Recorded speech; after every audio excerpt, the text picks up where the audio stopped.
They thought duct tape was a primitive bonding tool until they watched us hold an empire together with it. Snow drifted over the ruins of Ephra City like ash from a dying fire, blanketing broken towers and shattered streets. Alien banners glowed faintly through the storm, the arrogant insignias of a dozen galactic empires stitched together in a coalition of conquest. To them, this was a mop-up operation, a final sweep to erase the last stubborn humans from existence. To us, it was just another day of not dying. I pressed my cheek to the cold steel of my rifle, watching through a cracked scope as armored patrols prowled below. Their laughter echoed on the comms, distorted but unmistakable. They mocked us with every step. Projectile throwers, they jeered. Ants with toys. Ants perhaps, but ants bite. Around me, the rust dogs waited. My squad, my family, though none of us would admit it. Ellis crouched behind me, muttering as he rewrapped a bandage on his arm with duct tape. He claimed tape was sturdier than gauze. It was disturbing how often he was right. Vale lounged against a pile of rubble, one ear tuned to alien chatter, the other blasting reruns of some ancient reality show he insisted helped him focus. And Mira knelt at my side, brushing snow from my rifle barrel with the same care one might use to tend a wound. Her silence carried more weight than their noise. Captain Elias called her, Ash, to the few who remembered me before all this, had been many things. Soldier, outcast, survivalist, mocked by his own town until the stars themselves fell on us. Now I was something else, something I didn't want to be, a myth. The Shadow Sniper, a ghost whose bullets had cut through commanders, whose patience had bled armies dry. They feared me, but they didn't understand that fear isn't armor, it's a target. The enemy line shifted. A scaled general raised his clawed hand, his voice amplified across the ruins. Humans, drop your relics. This is not war. This is mercy. His soldiers howled with laughter, the sound sharp as broken glass. I steadied my breath. Myra's hand brushed mine, light grounding. I squeezed the trigger. The shot cracked across the frozen city, and the general's jeweled skull burst into silence. The laughter ended mid-breath. Then came the storm. Infantry surged forward, drones buzzed through alleys, and plasma seared the snow into mist. We scattered, moving as one. Vale ducked into a ruined stairwell, his voice cheerful over comms. Breaking news, folks. General down, audience terrified. Commercial break in 3, 2. His interference jammed their comms. Alien officers shrieking as Earth jingles replaced their commands. Ellis hauled a wounded scout behind cover, taping a pressure patch directly to his chest. Still don't get why this works, he muttered, but it does. Mira fought without words. Her rifle barked rhythmically, each shot cutting down a soldier before they could find us. When I glanced at her, I saw not rage, not triumph, but a calm resignation. She fought because she had nothing left to lose, and somehow that steadiness made me believe we had something left to win. But the coalition was vast. We were few. Their mech stomped through ruins, cannons glowing, turning stone into vapor. One broke through our flank, towering over us like a god of steel. Plasma flared in its chest, ready to obliterate us in a single blast.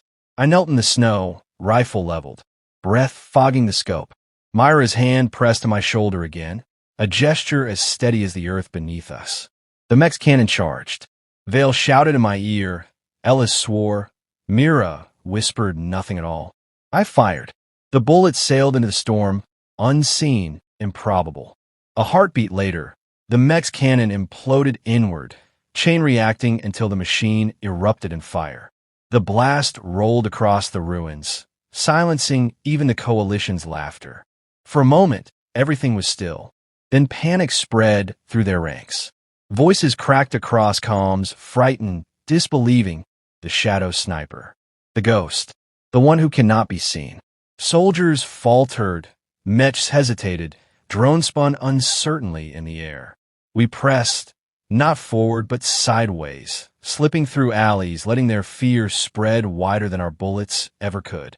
They weren't fighting humans anymore. They were fighting an idea, and ideas are harder to kill than men. By dusk, the enemy retreated. Not broken, not defeated, but shaken. The rust dogs regrouped in the library's skeletal remains. Fire burned low in a rusted barrel. Vale roasted a salvaged burrito over the flames. Ellis taped a cracked helmet back together, humming like a madman. Mira sat close beside me, her silence companionable. The others laughed, even through bruises and blood. Vale narrated his burrito like it was a championship prize. Ellis swore duct tape could fix cats if anyone let him try. I let their noise fill the ruins, listening more than speaking. But when the laughter died down, I caught Mira watching me. Not the sniper, not the myth, the man. Her gaze softened, a quiet reminder that beneath the legend, there was still someone left to save. I looked away first. Legends are easier to bear than intimacy. Outside, the night deepened. Alien banners still flickered on the horizon, glowing defiantly. They would return, stronger, angrier. And I would be waiting, rifle in hand, shoulders bowed beneath the weight of a name I hadn't chosen. Reader, take this with you. Weapons break, cities burn, and names fade. But defiance endures. It endures in laughter shared over flames, in scars patched with tape, in hands brushing snow from steel with unspoken care. The galaxy may mock our relics, but it will never understand the truth. Our greatest weapon is not what we carry, but that we refuse to die quietly. They said humans lacked vision, which was ironic, considering they never saw my bullet coming. Snow fell heavier that night, cloaking the ruins in silence, so complete it felt like the world itself was holding its breath. The coalition had retreated from the first clash, licking wounds they didn't believe possible. But arrogance is a stubborn disease. Before dawn, their armies returned, stronger, louder, angrier. The banners of a dozen alien empires flickered above the tree-line, their combined might blotting out the horizon. What they wanted was simple, to crush the rumor of the Shadow Sniper before it became legend. What they didn't understand was that the legend had already taken root. The rust dogs gathered in the shell of an old library. Its roof had collapsed years ago, but the skeletal shelves still stood, filled not with books but with snow. Vale perched on a toppled column, radio buzzing with static, muttering about how the galaxy needed better programming. Ellis was tightening a makeshift bandage on his arm with, you guessed it, duct tape. Mira crouched by the window, watching the forest line with her patient eyes. I spread the city map across a cracked marble slab. They'll push from 3 vectors. East with infantry, north with mechs, west with air support. I tapped the map with a gloved finger. They want us to break. So we won't. Vale smirked. Won't or can't. Same thing, I said. The truth? I felt the weight of it pressing down. The coalition had underestimated us once.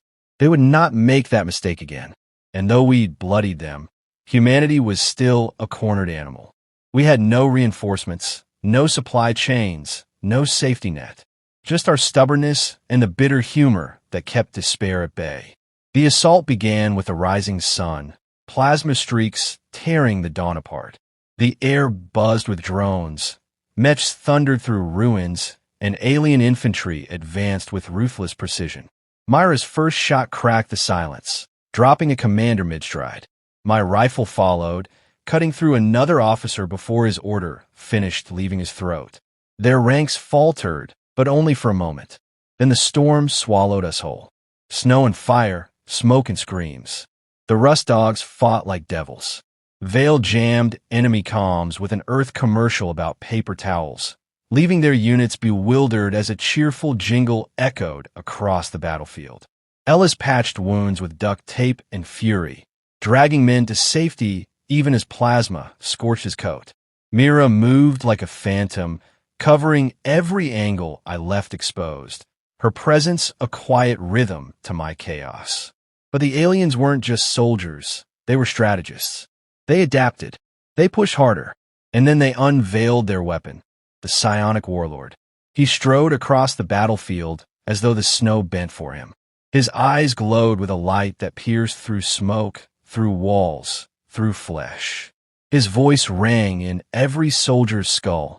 I see across dimensions. Your bullets are shadows. You cannot touch me. For the first time, I felt doubt claw my chest. My rifle, my defiance. What good was it against someone who saw every possibility before it happened? Myra's hand brushed mine, a fleeting spark of warmth in the storm.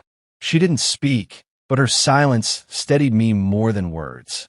The warlord raised his hand, and soldiers collapsed in waves, clutching their heads.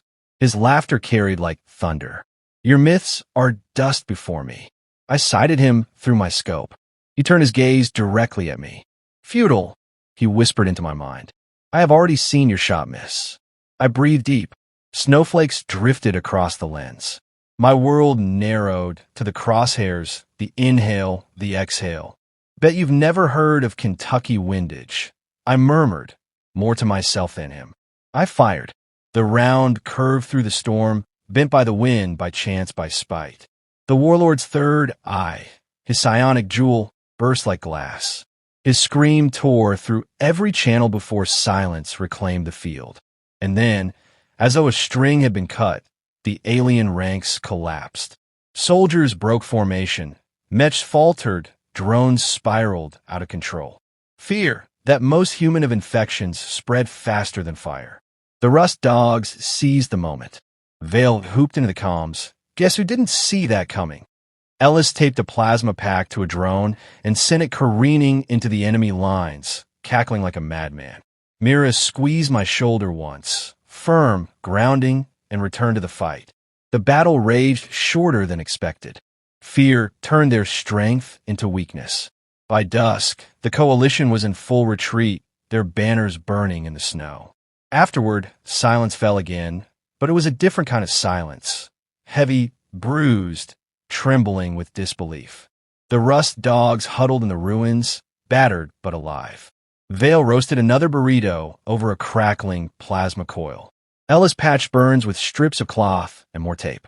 Mira sat close to me, her rifle across her knees, watching the flames dance. The men laughed, weak but real. Ellis grinned through a swollen eye. Still don't know why duct tape works. Vale shrugged. Don't know why burritos do either, but here we are. I didn't laugh. Not yet. The warlord's voice still echoed in my skull. His arrogance, his certainty. And how close, so close, he had been to being right. If I had missed, if luck had faltered, it wouldn't just be my squad lost. Humanity's last scrap of dignity would have been ground into the snow. Mira shifted beside me, leaning just slightly so her shoulder brushed mine. No words, no declarations. Just the weight of presence, reminding me I wasn't carrying this alone. That small grace pierced deeper than any bullet. Later, when the fire burned low, Vale returned from scavenging with a grin too wide to be good news. Picked up chatter. The coalition's changing strategy. What do you mean?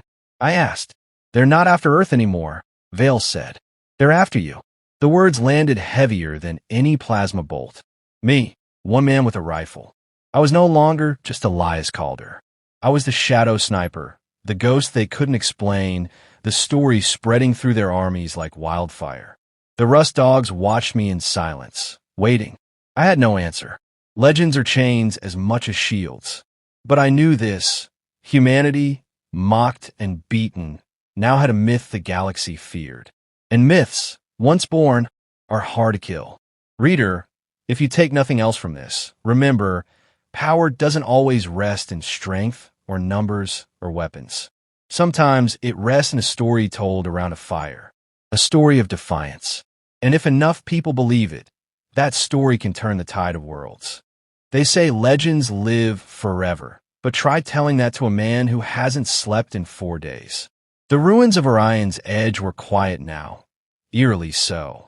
The coalition had fled the last battle in disarray, yet the silence they left behind was not peace. It was the silence of preparation, of armies regrouping, of predators circling for another strike. And at the center of it all, they weren't whispering about Earth anymore. They were whispering about me, the shadow sniper, a myth I hadn't asked for, but one the galaxy had happily chained me to. The Rust Dogs carried on with their usual chaos. Vale had scavenged a projector from alien wreckage and was screening old Earth commercials on the library wall, narrating them like sacred texts. Behold, he intoned dramatically as a cheery jingle about laundry detergent played, the ancient ritual of cleanliness. Ellis, naturally, argued that duct tape was superior to soap in every way.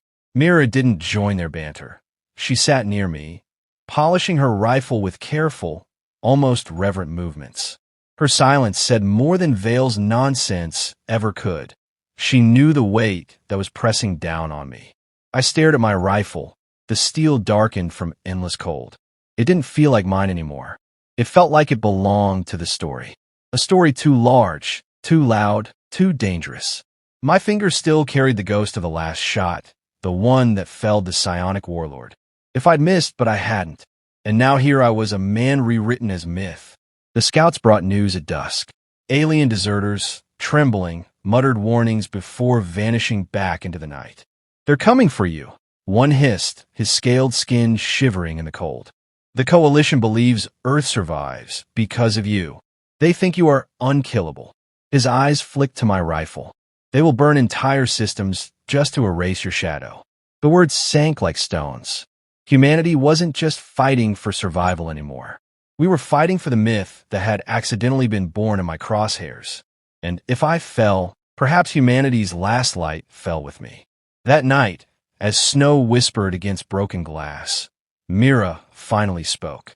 Her voice was low, quiet as a prayer. "Do you want this to be their story?" I didn't answer right away. Instead, I looked at her, the calm in her gaze, the scar on her cheek, the quiet grief she carried without complaint. I wanted to tell her no.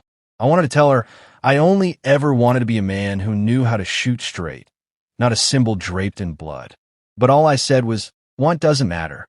Need does. The attack came at dawn. Not a raid, not a skirmish. An armada. The Coalition committed everything. Sky-darkening carriers, crawler mechs the size of cathedrals, infantry pouring across the snow like rivers of steel. Above it all, a new figure stood, another warlord, but different. Cold, silent, not mocking. His armor gleamed like black glass, and when he raised his hand, the entire army moved as one. Vale muttered, "Well, that's comforting. They finally sent someone who looks like he knows what he's doing." The battle erupted in fire. Plasma turned towers to dust. The earth shook with a march of machines. My squad fought like wolves in the storm, Ellis dragging the wounded into cover, Vale jamming alien comms with snippets of Earth reality TV until enemy lines collapsed in confusion, Mira striking with deadly grace at anyone who broke through. But still the tide pressed in. I climbed the ruins of a tower, rifle slung, heart thundering. From there I could see it, the black-armored warlord, directing the slaughter like a conductor before an orchestra. If I could cut the head, maybe the body would falter. Maybe. Through the scope, I saw his face, or what passed for it. No arrogance, no laughter, just inevitability. He turned his gaze, and for a moment, I swore he saw me. My breath slowed. Myra's voice crackled softly in my ear. "You're not alone." The shot rang out. Time froze. The round sped through snow and smoke, a defiant scream of steel. But the warlord moved, faster than thought, faster than wind, and the bullet shattered against his armor. He raised his hand, and the building beneath me groaned. I dove as plasma tore the tower apart, crashing through broken beams, landing hard in the snow. My chest burned, my ears rang. For the first time in all these battles, I felt small. The warlord's voice boomed across the battlefield. "Your shadow ends today." The Rust Dogs surged to me. Mira helped me rise, steadying me with a hand that lingered longer than necessary. Vale yelled something about Florida man not going down like this. Ellis slapped a strip of duct tape over a wound I hadn't noticed yet. And despite everything, despite the roaring chaos, I laughed. A bitter, sharp laugh that cut the air. "Ends today? Funny. They've been saying that since Tuesday." The warlord advanced. Plasma storms raged at his command. My rifle hung heavy, almost useless. But then Mira stepped in front of me, her rifle raised, her stance unshakable. "If the galaxy wants a shadow," she said quietly, "they'll have to face both of us." And in that moment, I understood. The story wasn't mine alone. It was all of ours. Every soldier who fought, every medic who taped broken bodies back together, every survivor who refused to stop laughing in the dark. I wasn't a myth. We were. We fought not as a sniper and his squad, but as humanity itself, bleeding, battered, ridiculous, unstoppable. The Rust Dog's defiance spread through the ranks, other pockets of human fighters rallying at the sight. And for the first time, the black-armored warlord faltered, not because of my rifle, but because of us. Because even in the shadow of death, we refused to kneel. By dusk, the coalition pulled back again. Not broken, not destroyed, but shaken. And though I hadn't killed the warlord, I had seen something in his eyes, a flicker of uncertainty, perhaps even fear. That night, under a fractured sky, we sat around a small fire. Vale roasted burritos again. Ellis fixed Myra's rifle with tape and stubbornness, and Mira leaned against my shoulder, her presence both fragile and unyielding. I stared into the flames, the myth of the shadow sniper weighing less heavily now. Not because the burden had lessened, but because I no longer carried alone. Reader, believe me when I tell you this. The galaxy is vast, cruel, and merciless. It will mock your weakness, scorn your failures, and laugh at your scars. But strength is not the absence of scars. It is the choice to carry them anyway and to laugh louder than the voices that would silence you. If you remember nothing else, remember this. Legends are not born from perfection. They are born from survival.